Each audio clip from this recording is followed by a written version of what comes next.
sejelas-jelasnya tentang perbuatan apa yang dituduhkan dan apa yang dilanggar. Kenapa itu penting? Ini negara kan sangat kuat, dia punya segala sumber daya. Kalau seseorang jadi tersangka, dia tidak diberikan informasi tentang apa yang dia langgar, perbuatan salah apa yang dia lakukan, bagaimana dia bisa melakukan pembelaan? Jadi penyidik tim 9 bilang apa ketika memeriksa Eva? Ya, informasinya secara umum saja, tidak secara spesifik. Kita tahu kalau bicara soal tindak pidana korupsi, itu bicara tentang perbuatan yang lebih spesifik. Kan nggak bisa misalnya dikatakan, oh perbuatan korupsi Anda adalah perbuatan selama Anda menjabat selama 8 tahun. 8 tahun itu waktu yang tidak singkat. Dari pagi sampai malam itu ada banyak perbuatan. Berapa hari dalam 8 tahun? Sehingga harus betul-betul secara spesifik perbuatan yang mana yang dikategorikan tindak pidana menurut sangkaan penyidik. Untuk supervisi. Bagaimana Mas Febri dari kacamata orang yang pernah di KPK melihat apakah memang KPK bisa memainkan peran yang efektif untuk entah itu menjembatani begitu mensupervisi kasus ini supaya transparan dan proporsional? Itu bagaimana Mas Febri melihat peran KPK? Kemarin saat pemeriksaan itu ada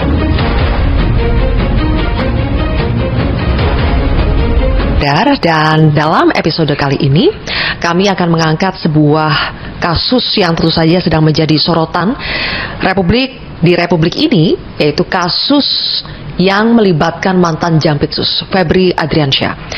Pasti banyak yang sudah mengetahui bahwa Febri Adriansyah ini menjadi tersangka dan kini menjadi tahanan atas kasus dugaan tindak pidana pencucian uang.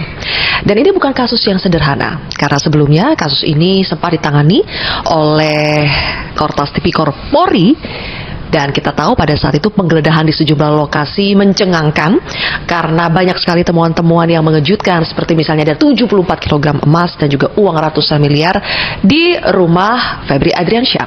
Dan kemudian kasus ini kembali berlanjut ketika pada akhirnya diserahkan penyidikannya kepada Kejaksaan Agung. Kemudian Kejaksaan Agung membentuk tim 9 namanya untuk menyelidiki kasus ini.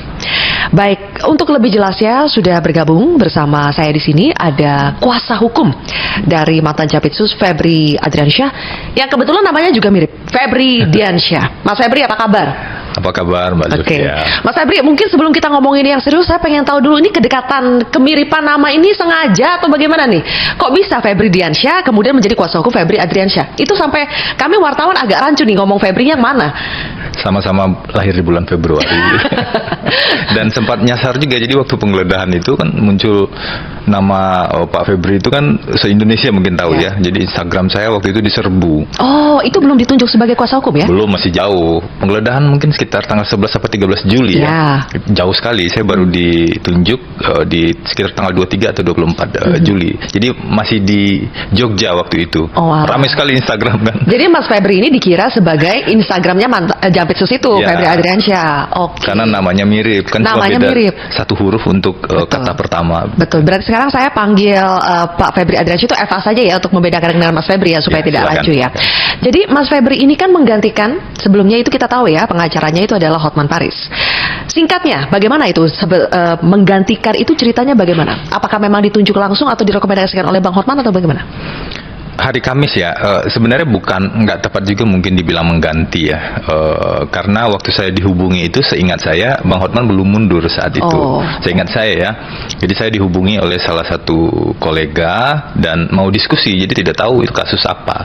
Ya sudah, datang ke kantor, kemudian kami diskusi, disampaikanlah pesan dari Pak FA begitu, Pak Febri untuk meminta didampingi, jadi diminta menjadi advokatnya beliau gitu kan. Kemudian bertemu langsung dengan Pak Febri pada hari Kamis malam. Pemeriksaan Jumat malam ya, Jumat pagi, Jumat siang, dan penetapan tersangka dan penahanan kan Jumat malam. Jadi Kamis malam saya bertemu, di sanalah Pak FA kemudian menyampaikan, sederhananya begini, beliau menyampaikan, Mas Febri, tolong bantu saya jernihkan hukumnya. Jadi jernihkan hukumnya, fokus di pokok perkara yang sedang ditangani saat ini oleh Kejaksaan Agung, uraikan fakta-faktanya secara clear agar proses hukum ini betul-betul jalan sebagai proses hukum. Jadi itu saja sebenarnya permintaan beliau saat itu. Gitu. Tapi apakah bisa ditafsirkan bahwa menurut Pak FA banyak yang tidak jernih dalam kasusnya? Saya belum kepikir demikian saat itu, tapi setelah saya mendampingi, setelah sekitar 1 minggu ya, 1 minggu lebih kurang ini, memang banyak, kalau ibarat air begitu ya, ini airnya keruh sekali ini. Campur aduk antara fakta-fakta dengan kesimpulan-kesimpulan yang diambil terlalu dini gitu. Kadang-kadang mungkin ada beberapa fakta A, fakta B, fakta C, fakta D. Mungkin fakta-fakta itu masing-masing benar. Tetapi, apakah fakta itu berhubungan dan kemudian bisa menyimpulkan seseorang sebagai pelaku tindak pidana? Itu yang belum clear, belum jernih menurut saya. Contoh yang paling sederhana adalah, ada satu fakta, emas disita katanya 74 kilogram, sudah dicek dan asli. Itu fakta. Ada uang juga yang disita. Itu fakta. Tapi yang tidak terjelaskan adalah kenapa satu fakta ini langsung dihubungkan seolah-olah itu miliknya Pak FA. Ini kan jumping. Harusnya ada bukti-bukti yang lain yang menunjukkan bahwa ini milik Pak FA atau milik yang lain. Meski ditemukan di rumah Pak FA. Betul, itu kan ditemukan di rumah di Sentul. Bagaimana kalau ada fakta yang lain bahwa rumah itu sudah lama tidak dihuni? Pak FA misalnya sebagai seorang jaksa, dia bertugas di banyak tempat ke beberapa daerah sehingga dia tidak tinggal di rumah itu, dan bahkan kemudian setelah dipitsus dia tinggal di rumah yang lain. Bagaimana bisa mengatakan bahwa orang yang tidak tinggal di rumah adalah pemilik dari emas tersebut? Ini tentu harus dibuktikan. Nah, ini menurut saya, menurut kami, yang menjadi tantangan. Setelah 1 itu 2, setelah 2 itu 3. Tidak bisa kemudian 1 langsung ke 10. Fakta yang lain itu bagaimana? Ini yang jadi poin utama, salah satunya pada saat proses pemeriksaan di hari Jumat, ketika sudah disampaikan sebagai tersangka oleh penyidik. Beliau bilang, jadi apa yang dituduhkan ke saya? Perbuatan pidana apa yang dituduhkan ke saya? Pertanyaan itu menurut saya relevan karena memang di KUHP kita kan diatur. Salah satu hak tersangka itu adalah dia mendapatkan informasi sejelas-jelasnya tentang perbuatan apa yang dituduhkan dan apa yang dilanggar. Kenapa itu penting? Ini negara kan sangat kuat ini. Dia punya segala sumber daya. Kalau seseorang jadi tersangka, dia tidak diberikan informasi tentang apa yang dia langgar, perbuatan salah apa yang dia lakukan, bagaimana dia bisa melakukan pembelaan? Jadi penyidik tim 9 bilang apa ketika memeriksa Pak FA? Ya, informasinya secara umum saja, tidak secara spesifik. Kita tahu kalau bicara soal tindak pidana korupsi, itu bicara tentang perbuatan yang lebih spesifik. Kan nggak bisa misalnya dikatakan, oh perbuatan korupsi Anda adalah perbuatan selama Anda menjabat selama 8 tahun. 8 tahun itu waktu yang tidak singkat. Dari pagi sampai malam itu ada banyak perbuatan. Berapa hari dalam 8 tahun? Sehingga harus betul-betul secara spesifik perbuatan yang mana yang dikategorikan tindak pidana menurut sangkaan penyidik. Penyidik boleh saja punya pendapat dari bukti-bukti yang dimiliki. Itu nggak ada masalah bagi kami. Yang jadi masalah adalah kalau ada hak tersangka yang dijamin oleh undang-undang itu tidak dipenuhi. Ketika Pak FA menjadi tersangka, hak-hak itu melekat. Ada sekitar, seingat saya ada 14 hak yang diatur di KUHP baru kita saat ini. Bagaimana kalau itu tidak terpenuhi? Itu memang salah satu tugas advokat, memastikan dan mengawal hak-hak tersebut terpenuhi. Jadi peran Pak FA ini sehingga dia akhirnya ditersangkakan dalam kasus dugaan TPPU itu apa, Mas Febri? Dia sebagai orang yang melakukan tindak pidana pencucian uang itu, dia menerima, dia memberi, atau bagaimana sih? Kalau pasalnya itu pasal 3, 4, dan 5. Konstruksinya kami juga nggak paham. Tentu yang paling tepat itu Kejaksaan Agung ya yang menjelaskan itu. Karena ada satu pertanyaan awal saja tidak terjawab. Tadi kan ada pertanyaan tentang sebenarnya tuduhan ke saya apa. Pertanyaan yang kedua, ini kan pencucian uang. Predikat crime-nya di mana? Tindak pidana asalnya apa? Tindak pidana asalnya mana? Pencucian uang ini sederhananya begini. Kalau ada tindak pidana yang dilakukan, dari tindak pidana yang dilakukan ada hasil tindak pidana. Hasilnya bisa uang, kekayaan, atau apapun juga. Kemudian hasilnya ini yang disembunyikan. Nah, ini tindak pidana pencucian uang. Pertanyaannya, mungkin nggak perbuatan menyembunyikan hasil tindak pidana ini dijadiin tersangka, sementara tindak pidana asalnya nggak jelas yang mana? Ini yang menjadi isu. Kalau bicara pasalnya, ada pasalnya di pasal 74 itu jelas sekali. Mas Febri, kalau pada saat ditangani oleh penyidik di Kortas Tipikor itu kan Pak Febri menjadi tersangkanya dalam kasus PT Asabri. Tapi pada saat ditangani oleh penyidik kejaksaan kasus TPPU-nya, berarti apakah tidak bisa langsung kita secara logika saja orang awam ya, apakah bukan predikat crime-nya itu terkait dengan kasus Asabri? Secara awam bisa saja itu dihubung-hubungkan. Tetapi ketika penanganan perkara ini pindah itu kan bisa dilimpahkan, bisa diserahkan, bisa dilanjutkan gitu ya. Maka penanganan perkaranya sudah di Kejaksaan Agung.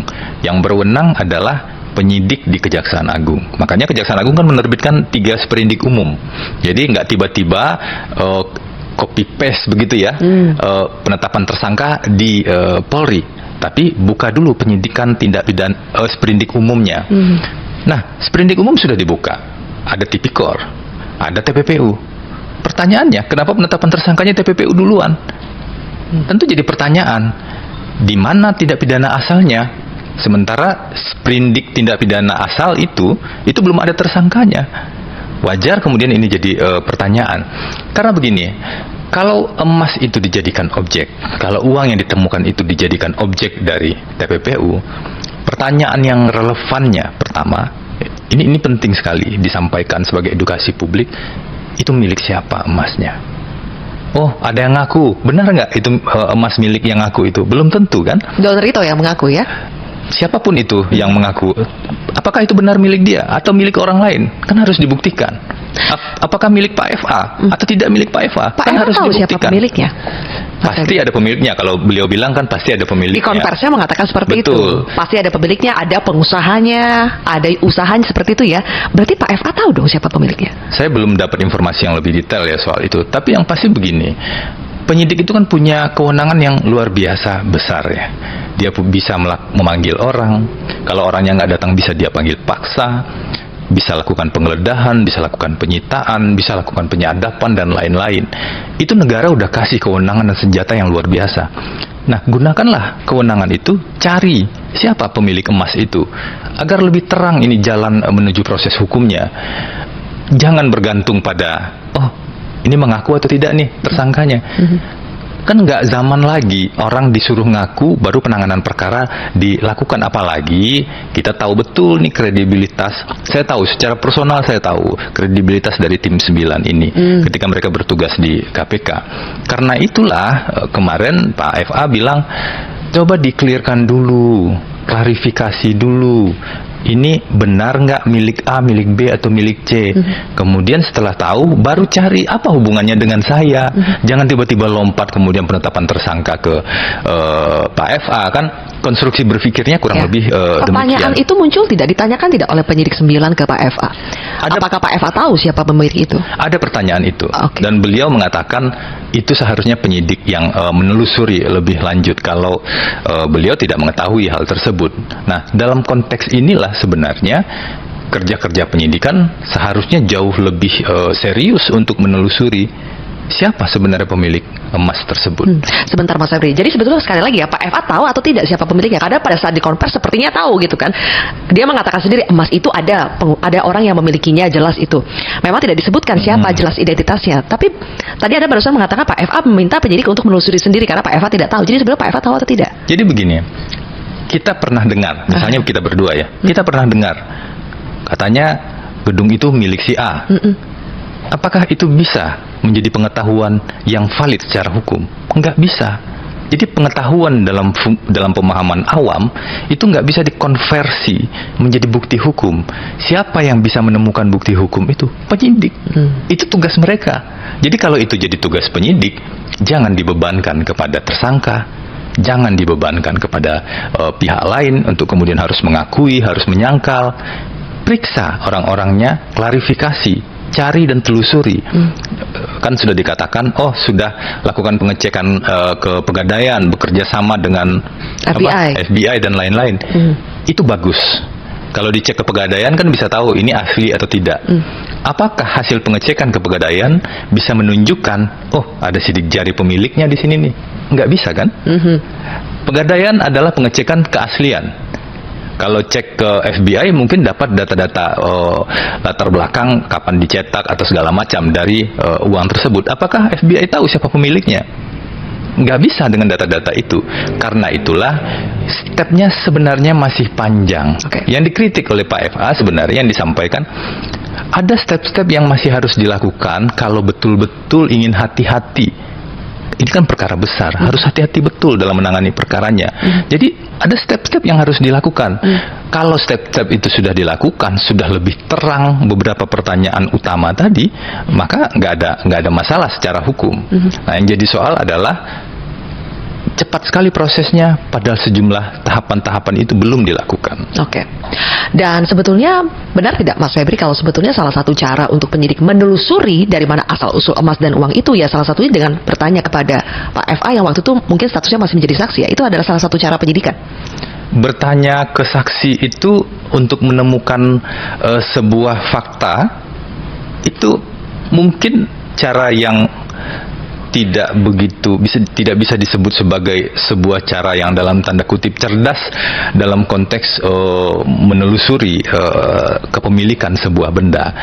Biasanya sih penyidik nggak melakukan itu. Misalnya kepemilikan rumah.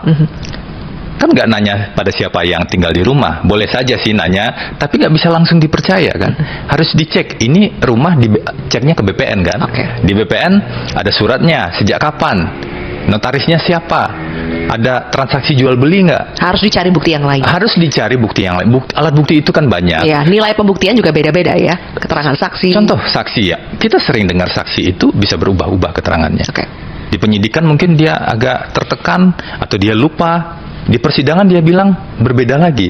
Apa ia mau bergantung pada keterangan saksi yang relatif rapuh itu?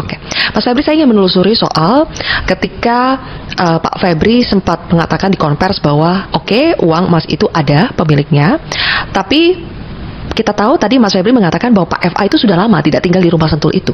Jadi pertanyaan saya, bagaimana uang itu masuk, emas itu masuk, Pak FA-nya tidak tahu, katakanlah Pak FA tidak tahu, tapi di ujung Pak FA mengatakan, saya tahu ada pemiliknya, rumah emas itu ada pemiliknya, uang itu ada pemiliknya. Gimana menyambungkan dua hal ini, Mas? Iya, kalau ada emas, ada barang berharga, pasti ada pemiliknya kan? Mungkin nggak tiba-tiba emas itu ada tanpa pemilik? Nggak mungkin.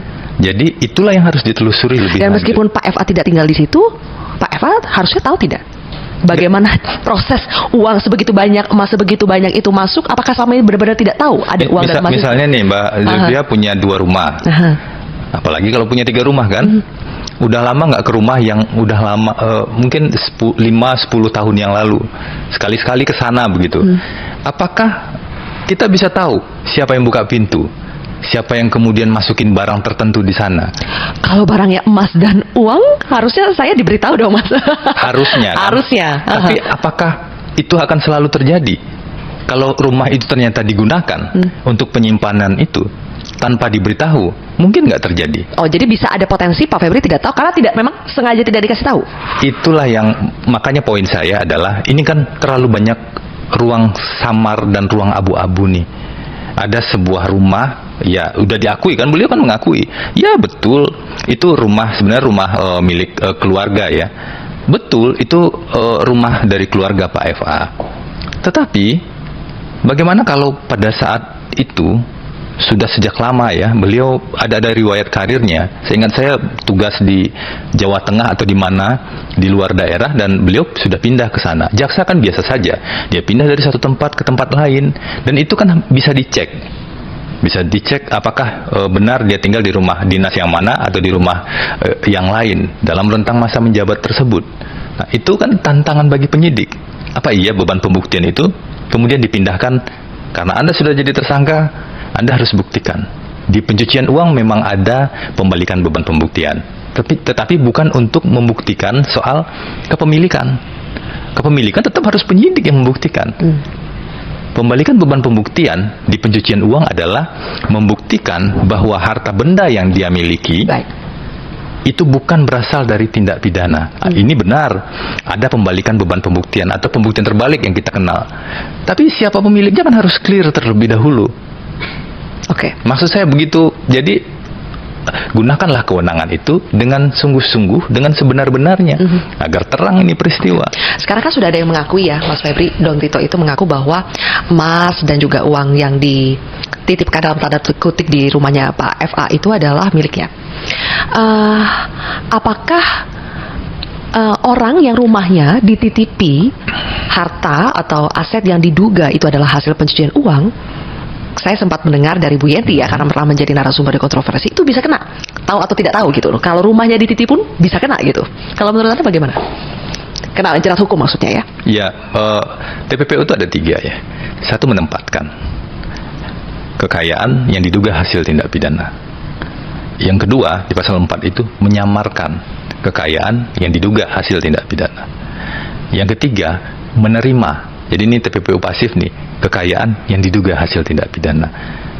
Di bagian mana kalau orang tidak tahu, kemudian bisa dijerat dengan tindak pidana ini? Contoh, mengubah bentuk atau meletakkan kekayaan yang diduga hasil tindak pidana. Pertama kan tetap saja harus dibuktikan apa benar itu kekayaan yang berasal dari hasil tindak pidana. Itulah poin kedua yang sering saya sampaikan.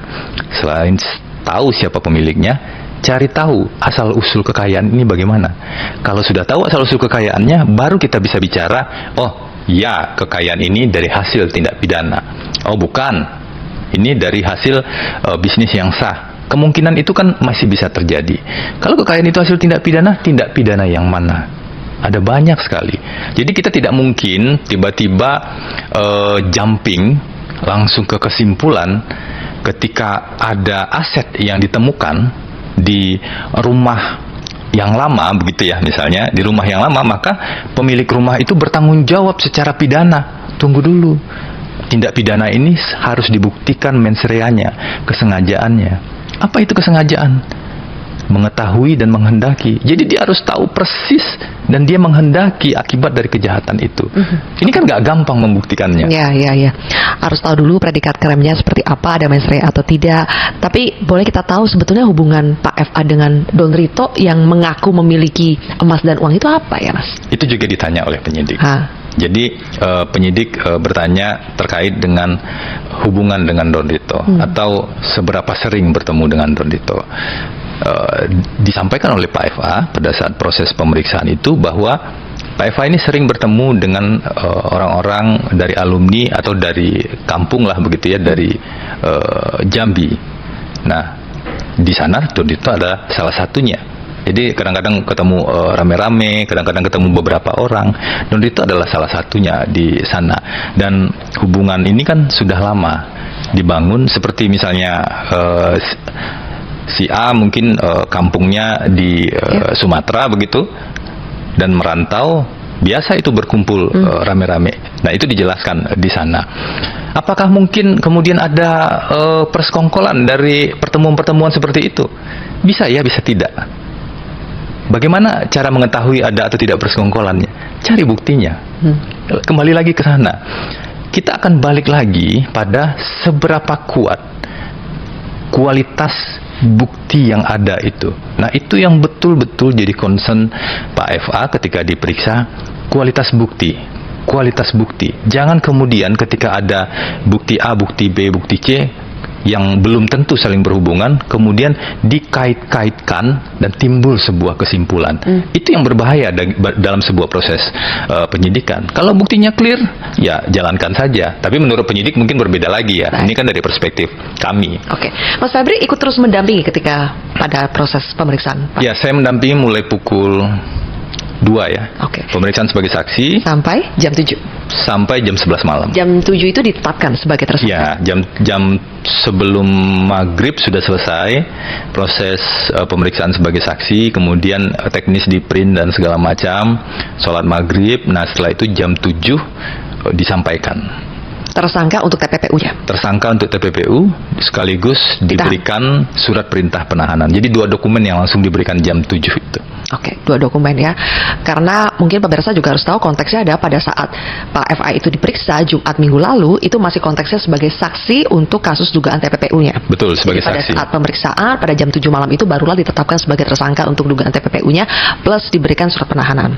Oke. Tanpa terlebih dahulu diperiksa sebagai tersangka. Oke, ini akan berdebat nih kalau misalnya kita berdebat soal apakah perlu diperiksa atau tidak sebelum ditetapkan sebagai tersangka, diperiksa sebagai saksi duluan atau tidak, karena ada pendapat yang bilang Bisa. tidak masalah, ada bisa, ada yang tidak bisa. Oke, saya tidak akan menyentuh ranah itu, tapi yang ingin saya gali, Mas Febri, bagaimana sebetulnya suasana ketika dalam pemeriksaan itu?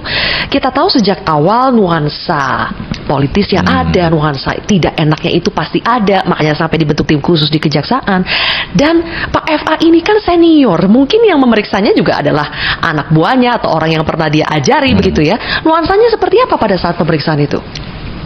Ya, sebenarnya yang memeriksa, yang diperiksa, yang mendampingi yang diperiksa itu punya pengalaman interaksi semua sebelumnya, gitu kan.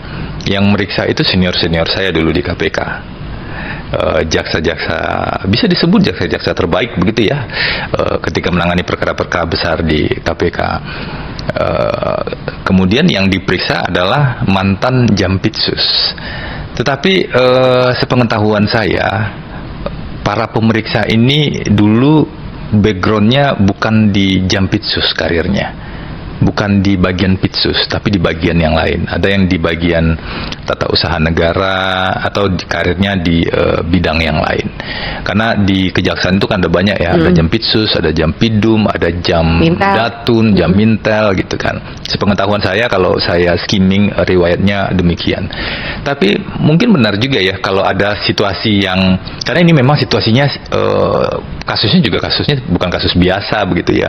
Jadi ada situasi-situasi yang bisa disebut agak unik, itu benar. Kiku gak Mas? Awkward gak itu?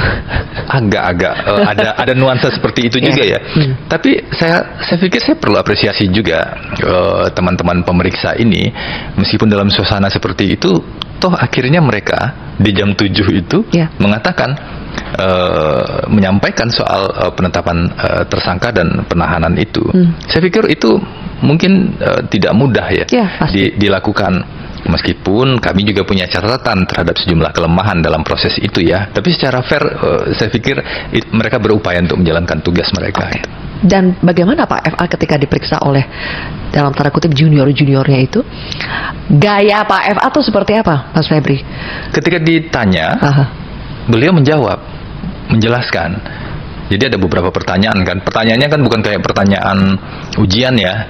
Sebutkan jenis-jenis tindak pidana, bukan. Tapi pertanyaan-pertanyaan faktual, kadang-kadang agak semi ngobrol begitu kan. Memang itu strategi bagi yang dilakukan penyidik ya, sering. Dan beliau jawab saja. Setelah dijawab, kemudian dibuatkan draft berita acara dan dilihat, dicek kembali benar nggak itu yang disampaikan. Nah, itu proses yang standar yang memang dilakukan sepengetahuan saya ketika mendampingi pemeriksaan di kejaksaan, mendampingi pemeriksaan di KPK, itu di kepolisian, itu proses standar yang memang dilakukan. Tapi ketika kita lihat setelah selesai diperiksa, kata-kata yang keluar dari Pak FA adalah dia merasa bahwa ini proses yang tidak pernah terjadi sebelumnya di Gedung Bundar. Artinya dia bilang ekspos tidak dilakukan, tidak diuji secara berulang-ulang, kemudian juga ada keluar kata-kata zolim, dia merasa dikriminalisasi. Kenapa akhirnya kesimpulan itu yang didapatkan oleh Pak FA? Kata kuncinya pada kualitas bukti tadi. Jadi kesan yang didapatkan selama proses pemeriksaan itu belum begitu jelas. Apa sih tindak pidananya dan siapa? Kenapa kemudian Pak FA yang dijadikan tersangka? Tuduhan yang samar dan abu-abu ini yang kemudian membuat beliau berpikir harusnya nggak begini, karena kalau di Kejaksaan Agung khususnya di Gedung Bundar, kan bahasanya Gedung Bundar, di Pitsus standarnya jauh lebih ketat. Contoh sederhana adalah yang tadi saya bahas soal kepemilikan barang tertentu, itu kan nggak bisa langsung disimpulkan sedemikian rupa, harus dicari, harus ditelusuri lebih lanjut. Pemiliknya siapa, sumbernya dari mana. Itu konteks yang saya lihat kalau dihubungkan dengan suasana dan pembahasan pada proses pemeriksaan. Oke.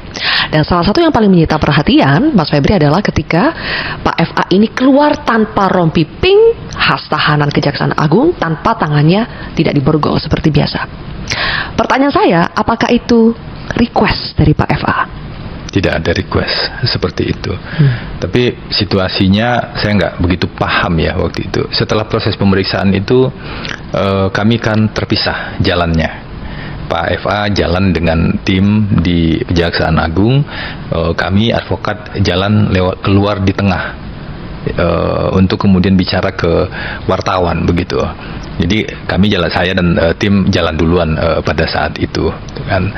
Meskipun memang ada perdebatan juga soal, betul ya, kami tidak ingin katakanlah mengecilkan atau menafikan bagaimana reaksi publik ya, karena ada seolah-olah ada perlakuan berbeda ya. Perlakuan khusus. Tetapi kalau kita lihat kembali ke aturannya, ke hukum acaranya, sebenarnya justru di KUHP yang baru itu ada ketentuan yang mengatakan dalam tahap penyidikan, apalagi tahap berikutnya ya, dalam tahap penyidikan tidak boleh ada perbuatan yang mengesankan praduga bersalah. Itu ada di KUHP baru, di KUHP lama nggak ada. Nah, pertanyaannya, ada sebagian pihak yang mengatakan ketika seseorang diborgol, ketika seseorang pakai rompi, stempel sudah dilekatkan, stigma sudah dilekatkan di sana. Oh, itu kan untuk alasan keamanan, kan ada juga yang mengatakan demikian. Oke, kalau untuk alasan keamanan, apakah itu satu-satunya pilihan untuk mengamankan? Jadi kalau dalam diskursus lebih jauh, kita bisa saja membahas itu. Tetapi saat saya besuk, 2 kali saya besuk ya, hari Senin setelah isolasi 3 hari di KPK atau masa tidak boleh dikunjungi, beliau sudah pakai rompi. Tapi kan saya nggak boleh bawa handphone ke dalam pada saat besuk tahanan gitu ya. Beliau sudah pakai rompi, cerita kesehariannya, termasuk batas waktu nonton TV bersama, ada ruang bersamanya di malam hari, suruh balik ke kamar masing-masing, dan dari sarapan juga beliau cerita. Jadi mereka berbaur di rutan KPK. Tadi saya juga baru besuk hari Kamis ya, Kamis siang, itu beliau juga pakai rompi pink. Ya, mungkin secara aturan seperti yang Mas Febri jelaskan ada perkataan seperti itu ya, tapi karena mungkin publik melihatnya tersangka sebelumnya atau tahanan-tahanan sebelumnya diperlakukan seperti itu, makanya kenapa disebut ini ada perlakuan khusus kepada Febri yang mungkin kita juga tidak bisa nafikan ya kalau publik akhirnya berpendapat seperti itu.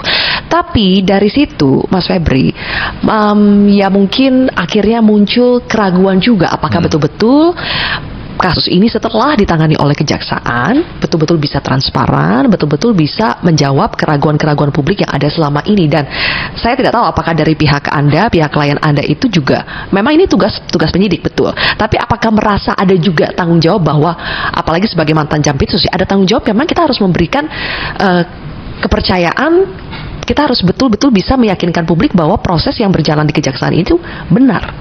Ada perasaan seperti itu nggak sebagai seorang mantan Jampitsus? Seharusnya proses itu berjalan benar. Nah, kalau dalam sistem hukum kita, cara menemukan kebenaran itu kadang-kadang berada pada situasi yang berseberangan. Kita boleh duduk berseberangan. Tapi kalau kita berbeda, misalnya saya kritik nih sebagai advokat, mengkritik penyidik karena ada proses yang kurang, itu adalah bagian dari cara mencari kebenaran di dalam hukum. Makanya di sidang kita hadap-hadapan kan antara JPU dengan advokat, hakimnya di tengah. Itu proses mencari kebenaran. Dalam situasi sekarang, kontribusi dari advokat yang mendampingi tersangka dan kontribusi tersangka juga dalam pencarian kebenaran ini adalah berdiri pada hak dan kewenangan masing-masing. Jadi situasi itu yang mungkin perlu dipahami bahwa ayo silahkan penyidik menjalankan tugasnya sebaik-baiknya dengan seluruh sarana dan power yang diberikan negara kepada penyidik. Lakukan tugas itu, cari bukti seterang-terangnya agar ini nggak rontok di pengadilan nanti. Jangan sampai ada bolong-bolong yang tersisa. Meskipun kami sudah menemukan ya ada sejumlah bolong-bolong dalam prosedur, dalam substansi tersebut menurut kami. Baik, dalam masa ini Mas Febri, berarti apa yang Anda, tim kuasa hukum dan juga Pak FA siapkan untuk membela diri lah untuk siap-siap bahwa membantah semua apa yang disangkakan oleh penyidik? Mungkin bukan membantah semua ya, tapi mengklirkan faktanya. Itu yang paling penting ya. Kalau upaya hukum, belum ada upaya hukum yang dilakukan karena kami memang ingin sangat hati-hati mencermati proses ini. Seluruh dokumen kami lihat kembali, dokumen yang kami akses ya, kami lihat kembali apakah ada persoalan hukum atau tidak. Karena penegakan hukum tidak boleh dilakukan dengan cara melanggar hukum. Ini standar dalam, tidak hanya di Indonesia, tapi penegakan hukum di seluruh dunia. Itu aturan emas yang memang harus betul-betul dijaga oleh penegak hukum. Ketika misalnya ditemukan, oh ternyata penahanan yang dilakukan melanggar pasal 100 ayat 5. Itu temuan yang baru kami dapatkan. Tentu itu kami perdalam lebih lanjut. Baik, Mas Febri, saya bergeser sedikit. Ini adalah mungkin bisa dibilang ekses juga. Ada peristiwa lain yang terjadi di tengah proses penyidikan ini, yaitu meninggalnya kepala rumah tangga dari Pak FA yang sudah berpuluh-puluh tahun katanya ikut Pak FA. Ya, spekulasi bermunculan, salah satunya soal kematian yang dianggap janggal. Apa komentar Pak FA soal kematian anak buahnya ini? Pertama, saya harus sampaikan ya, tugas yang diberikan ke saya itu terkait dengan pokok perkara ya. Kemarin teman-teman media juga tanya, ada tanggapan nggak, ada penjelasan nggak terkait dengan kematian salah seorang, namanya seingat saya Trimo ya, Sutrimo begitu ya. Saya sampaikan tidak tepat kalau saya menjawab itu. Lebih baik kita simak pernyataan dari pihak Polda. Dan sejauh ini kan ada beberapa pernyataan yang disampaikan Polda. Misalnya begini, Polda tidak menemukan ada racun setelah olah TKP. Karena kan isu yang berkembang seolah-olah ada racun, kematian yang tidak wajar dan lain-lain. Itu sudah disampaikan resmi oleh Polda. Kita semua mendengar itu. Dan kemudian pihak keluarga juga sudah menyampaikan almarhum ini memang sakit sejak lama. Nah, mungkin otoritas pemegang suara otoritas inilah atau yang berhak menyampaikan keterangan inilah yang perlu kita rujuk dari pihak Polda yang sedang menangani misalnya, atau dari pihak perwakilan keluarga. Saya tidak punya kapasitas yang lebih untuk Pak menjelaskan FA sebagai bosnya lah, ada komen something nggak tentang kematian Pak Sutrimo? Agak sulit saya bisa membahas hal tersebut. Pertama karena memang di 2 kali pertemuan itu kami betul-betul fokus ke substansi. Mungkin Pak FA membahas dengan keluarga atau pihak lain yang besuk, saya tidak tahu ya. Tetapi ketika saya besuk, karena memang kalau saya besuk saya bawa semua bahan begitu ya, mulai bahan pemberitaan media dalam rentang waktu tertentu dan juga bahan-bahan yang substansi hasil kajian kami, maka fokus pembahasan cenderung lebih ke sana. Memang ngobrol juga soal bagaimana kondisi rutan dan lain-lain gitu. Ya, Mas Febri, ada tanggapan soal bagaimana kematian dari Sutrimo ini? Dia dianggap sebagai saksi kunci yang mungkin tahu banyak hal, tahu siapa saja yang bertemu dengan Pak FA selama ini, tahu informasi-informasi yang terkait dengan kasus yang sedang dijeratkan kepada Pak FA. Ada komentar soal itu, Mas Febri? Penyidik itu kan pasti punya skill ya, pasti punya cara. Kalaupun suatu kali penyidik tidak menemukan bukti dari saluran tertentu misalnya atau dari sumber tertentu, penyidik bisa mencari bukti yang lain. Kalau soal bukti itu memang domainnya domain penyidik. Kalau soal saksi kunci, saya pikir terlalu terburu-buru juga untuk bisa mengkategorikan, langsung menghubungkan saksi kunci, kemudian ada peristiwa, kemudian diambil kesimpulan seolah-olah ada konspirasi di sini. Itu yang saya sebut tadi, kita memang sedang ditantang, sedang diuji begitu ya, untuk bisa melihat secara jernih fakta-fakta ini. Kalau di bahasa Jawanya begitu ya, jangan otak-atik gatuk kan begitu ya. Nah, ini kasus besar. Saya pernah menangani beberapa kasus yang skalanya kurang lebih seperti ini. Dalam sebuah kasus besar, selain fakta hukum, hampir selalu ada aspek konspiratif, spekulasi-spekulasi dan hoax. Kita ingat betul tuh di beberapa kasus. Nah, ini tantangan kan bagi kami advokat, tantangannya adalah biar jernih nih di aspek hukumnya. Nah, termasuk juga bagi teman-teman jurnalis, saya pikir sudah menjalankan tugasnya untuk memilah itu. ya, Mas Febri, soal kejernihan juga ya. Karena Mas Febri juga backgroundnya, kita tuh mengenal Mas Febri sebagai juru bicara KPK periode 2016 sampai 2019, dan kita tahu juga KPK perannya dalam kasus ini adalah sebagai supervisor, Supervisi, ya, untuk mensupervisi. Bagaimana Mas Febri dari kacamata orang yang pernah di KPK melihat apakah memang KPK bisa memainkan peran yang efektif untuk entah itu menjembatani, betul-betul mensupervisi kasus ini supaya transparan dan proporsional, atau bagaimana Mas Febri melihat peran KPK? Kemarin saat pemeriksaan itu ada tim KPK. Jadi memperkenalkan diri ke kami, saya lupa namanya siapa ya, tapi salah seorang pegawai KPK memperkenalkan diri bahwa kami tim yang ditugaskan untuk melakukan supervisi ini.